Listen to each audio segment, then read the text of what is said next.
De son vrai nom Ange Didier Huon, Didier Arafat, parfois appelé Yorobo, commandant Zabra Saotao le dictateur et récemment le Daïchi Khan, est né le 26 janvier 1986 à Yopougon.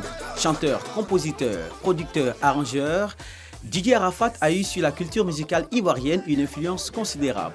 Retour sur un vécu qu'on pourrait comparer à celui d'une étoile filante.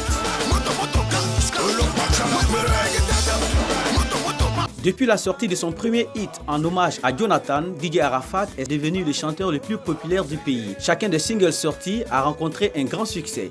Le Yorobo prouve encore une fois que sa source d'inspiration est intarissable. Le single Gladiator est mis sur le marché le 16 décembre 2009 et l'album le 19 juin 2010 incluant les morceaux Zoropoto 1 et 2. Le 13 août 2010, il devient le premier DJ artiste du coupé-décalé à faire un concert en solo dans la plus grande salle de Côte d'Ivoire qui est le Palais de la Culture d'Abidjan. Depuis 2011, il remplit le Palais de la Culture d'Abidjan chaque 26 décembre. Inspiré par Lil Wayne, embrassant depuis janvier 2010 le hip-hop et surnommé à cet effet Saotao le dictateur, il conceptualise le Nushi R&B dans son single en duo avec Ivan Trevor. On observe tout au long de sa jeune carrière un changement de style vocal et musical. Il est passé du coupé-décalé classique des premières heures de ce mouvement musical à un coupé-décalé plus sophistiqué. Sa voix est devenue plus rock, les instruments plus travaillés et plus électroniques, mélangeant des sonorités nouvelles avec une place importante donnée à la batterie.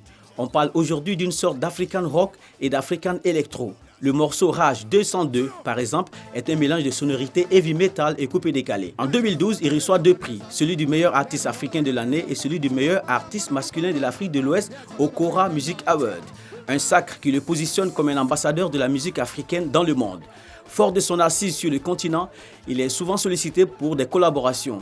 De Davido du Nigeria à Toufan du Togo en passant par Jim Artis du Nigeria, sans oublier Fally Ipupa RD Congo. En 2012, il s'impose sur le marché français avec Oulala, un morceau en collaboration avec Mokobe, tube de l'été de la même année. En contrat avec Universal Music Group, Didier Arafat fait son entrée dans une grande écurie de l'industrie musicale.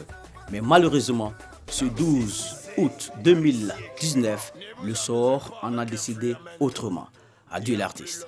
Il n'y aura jamais l'homme pour moi. Merci.